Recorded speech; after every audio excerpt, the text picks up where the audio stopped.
Hello everyone and welcome to English Pod. My name is Marco. My name is Catherine, and today we're talking about a dream home. So building the home of your dreams. That's right, and this lesson today is advanced, so it might be a little bit hard. And we're going to be taking a look at not only some vocabulary related to your home or decorations and stuff, but also how to treat your loved one in a nice way, or little, what do you call them, nicknames? Cute names, pet names. Pet names. That's right. Okay. So stay tuned. We'll be talking about very specific things having to do with building a home and home remodeling. And so we'll hear this dialogue one time, but when we're back in just a minute here, we'll be talking about what those things mean.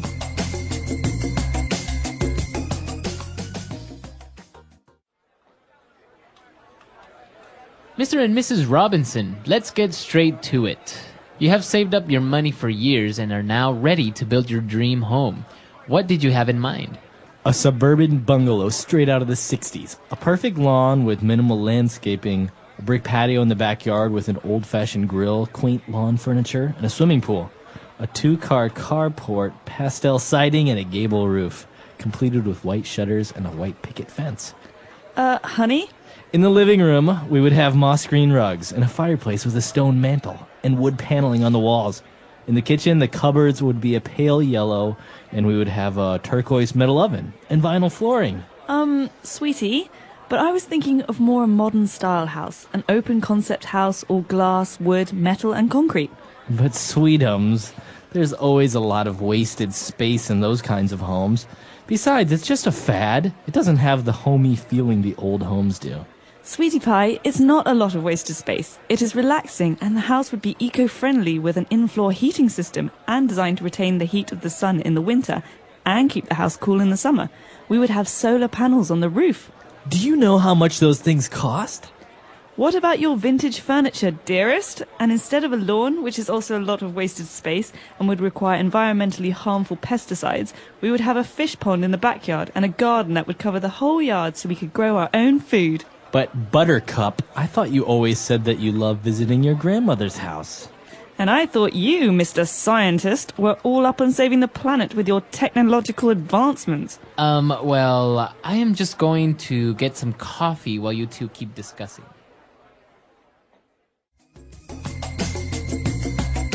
All right, we're back. So apparently the couple can't seem to agree. He wants something different than what she does, and in the end I think they were a little bit irritated with each other. Doesn't this always happen, though? I mean, my dream home is probably not your dream home. I don't know, it's weird, but I mean, you would probably have to, I don't know, compensate somehow, or well, that's the beauty of compromise. I think you can go back and forth, but with your loved one or your spouse, you have to make some decisions about what you want and what they want. All you need to do is give a guy his own room in which he can decorate and do whatever he wants with it. That's all you need. No, not me, just any guy. Just, you want to decorate the house in any way you want, fine, but just give us one room, like 5 meters by 5 meters, where we can put anything we want. A beer cooler, a TV, a PS3, a sound system, and a couple guitars. Yeah, probably. Yeah.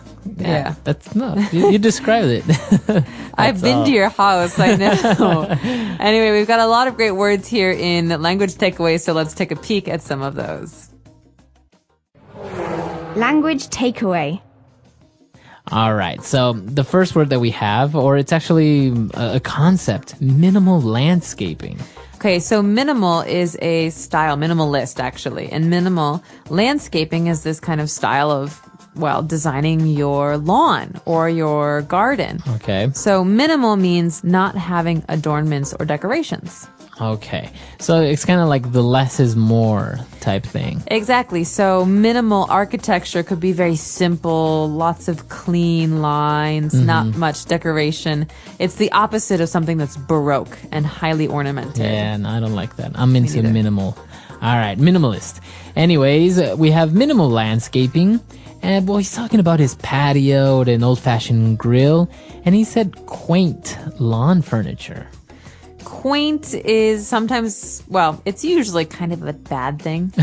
We say something is quaint in the way of saying that it's cute, but we don't really like it because it's maybe old-fashioned or, kind of old style. So, oh, isn't that quaint? It's something that people from the city often say about people in the country, at least in America. So, because, you know, I went to school on the East Coast and I'm from the Midwest. So people on the East Coast would say, oh, your house is so quaint. It's, you know, small and cute and old fashioned. Right. Because they live in a big, fancy New York apartment or whatever. So quaint is usually something that's not the nicest. But so he's looking for some lawn furniture that's not like plastic or new. It's more like old fashioned, maybe wood, right? Right, and kind of traditional and not fancy. Okay. It's kind of simple. Mm-hmm. Now he's also talking about the house, and he wants, well, a 2-car carport, pastel siding, and a gable roof. So now we know what a roof is, but what is a gable roof? A gable is a thing, right? And it's almost like an extension of the roof in certain parts. For example, on a traditional Cape Cod style house, you have windows in the front that they're not a part of the roof. They're an extension. They're kind of like come out. popping out like eyes. Exactly. They're coming out like eyes. And so the roof, obviously you need a roof on top of those windows. So that kind of roof, that little extension, that's called a gable. Okay. And so there's a wonderful book that's famous in American history called The House of Seven Gables. That means that on this roof of the house, there are 7 different parts that come out. 7 cool. gables. It's very unique. Those houses usually look a little bit scary. They do. Victorian and imposing. All right. So you have a gable roof. Now you have shutters and a white picket fence. This is typical. Everyone talks about a white picket fence around their house. That's right. There was even a TV show in America years ago called Picket Fences. Really? And I think a picket fence is kind of this ideal in American culture about having your own home in the suburbs and having your own space. And so around your yard, around your garden, you have this white picket fence. And so a picket is I think the pointed part. So a picket fence is thin pieces of wood that stand in the ground and are connected to protect your property from other people coming inside. Okay. So that's a white picket fence. You'll hear it all the time. Usually in movies or in TV shows, they talk about having their own little house with their dog and a white picket fence. Exactly. 2 kids, 2 cars. And a white picket fence. All right. So now the woman argued that she wanted something a little bit more modern. And, well, the guy said, you know what, that's, it's just wasted space. And those types of homes are just a fad. A fad. So a fad is something that is passing. It's something that's popular for a short time, but then it goes away. It's not popular anymore. Right. So, for example, I think for a while, remember those shoes? They used to have little red lights in the back and the heel. oh yeah, LA Lights. LA Lights. That's right. Those were a fad. It Absolutely. was really popular for like a year. Everyone had them. Everyone wore them, and then they just went away. One of my favorite fads of the 1980s were those shirts that would change color if the room temperature changed color. So if you go outside and it's hot, they would become bright pink. But if you're in a cold room, they would go blue and green. It was really fun, but they're definitely out of fashion these days. I don't think they wear them anymore. So that's a fad. That's something that's temporary. It's popular for a while. So he called her house a fad, and she says, well, what about your house? All this vintage furniture. What's vintage? Vintage, well, some people think that vintage is a fad. A lot of people really enjoy buying vintage furniture or vintage clothing. Vintage means old. Old. So it's a nice way of saying old, or like a nice or cool way of saying old. Yeah, so it's almost like, for example, right now, 1940s and 50s clothes are very popular. A lot of girls are into this kind of style, so it's called, vintage clothing because it's not from today's styles. It's an old style. Or you could even call, those big flowing dresses from the 1970s vintage clothing. So vintage furniture would be furniture that comes from a different time, a different era, and it's popular now. Right, they're popular now. Or people like to buy them now. That's right. So they're special because they come from a different time. Okay. So those are the words that we have for today on Language Takeaway. Why don't we move on now to some pet names or some sweet ways that you can call your loved ones on Fluency Builder. Fluency Builder.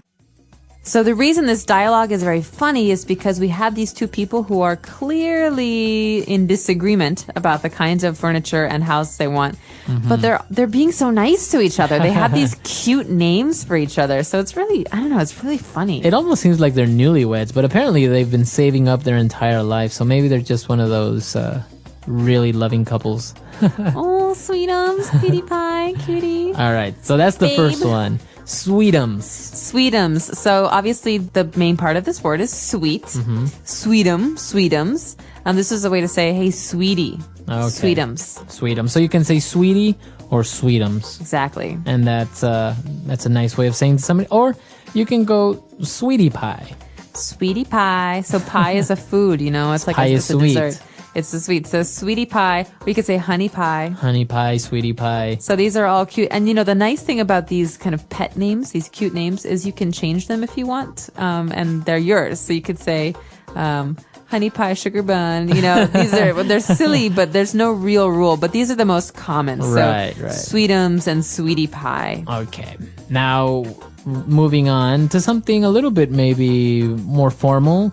Dearest. This makes me think of my grandparents. Oh, really? Dearest. So dearest comes from dear.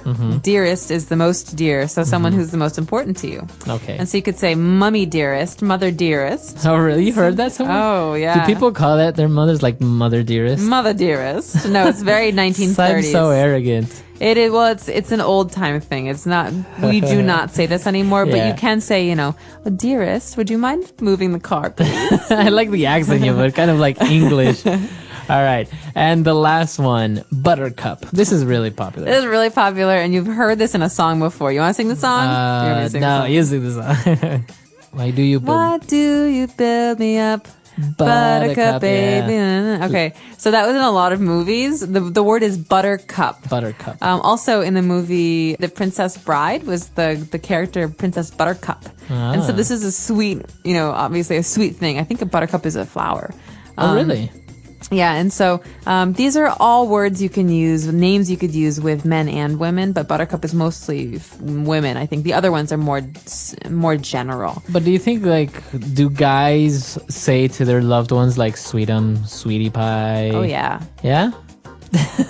Oh, yeah. All right, so I guess, guys, if you want to be really sweet and you want to win over the hearts of the ladies, you can use these words as well. Another popular one is babe, which is more of a young person thing to say. Yeah, I think it's more modern as well. Babe. Honey or babe.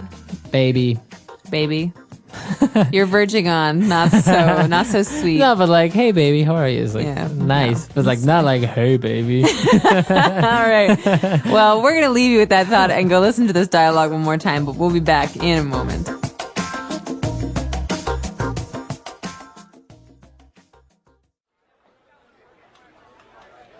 Mr. and Mrs. Robinson, let's get straight to it. You have saved up your money for years and are now ready to build your dream home. What did you have in mind? A suburban bungalow straight out of the 60s. A perfect lawn with minimal landscaping, a brick patio in the backyard with an old-fashioned grill, quaint lawn furniture, and a swimming pool. A 2-car carport, pastel siding, and a gable roof, completed with white shutters and a white picket fence. Honey? In the living room, we would have moss green rugs and a fireplace with a stone mantel and wood paneling on the walls. In the kitchen, the cupboards would be a pale yellow, and we would have a turquoise metal oven and vinyl flooring.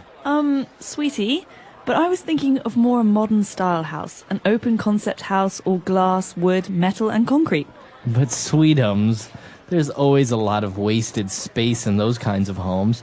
Besides, it's just a fad. It doesn't have the homey feeling the old homes do. Sweetie pie, it's not a lot of wasted space. It is relaxing, and the house would be eco-friendly with an in-floor heating system and designed to retain the heat of the sun in the winter and keep the house cool in the summer. We would have solar panels on the roof. Do you know how much those things cost? What about your vintage furniture, dearest? And instead of a lawn, which is also a lot of wasted space and would require environmentally harmful pesticides, we would have a fish pond in the backyard and a garden that would cover the whole yard so we could grow our own food. But Buttercup, I thought you always said that you love visiting your grandmother's house. And I thought you, Mr. Scientist, were all up on saving the planet with your technological advancements. Well, I am just going to get some coffee while you two keep discussing.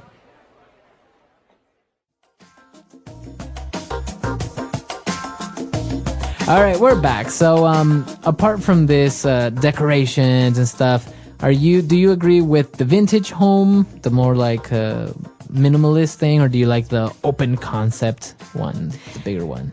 I love the look of minimalism, but as a place to live, it's not comfortable, right? And so when I think of an aesthetic that I like, a look that I like, I really like kind of dark wood, velvety, 19th century kind of.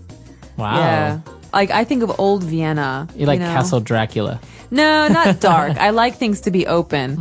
And I like a lot of natural light, but I also like oversized, kind of heavy furniture and really luscious fabrics and things like that. So that's I'm actually completely different because I do like this open concept. I like those houses I like the way they look inside as well as outside when they're kind of squared, big windows, clean lines. Inside is like, for example, in the kitchen, you have polished aluminum or polished steel furniture in the kitchen, as well as a lot of white and red or black, especially. I kind of like that kind of open spaces. Primary colors. Yeah. Flat screen TVs on the wall and stuff like that. Like remote controls. IKEA lamps. Yeah, like those remote controls where you can open your curtains, your TV, and the lights all at the same time. I kind of like that stuff. Cool. Well, let us know what you guys like because everyone has their own opinion on what a beautiful house is. And if you have any pictures, feel free to share them with us on our website, EnglishPod.com. All right. We'll see you guys there. Bye. Bye.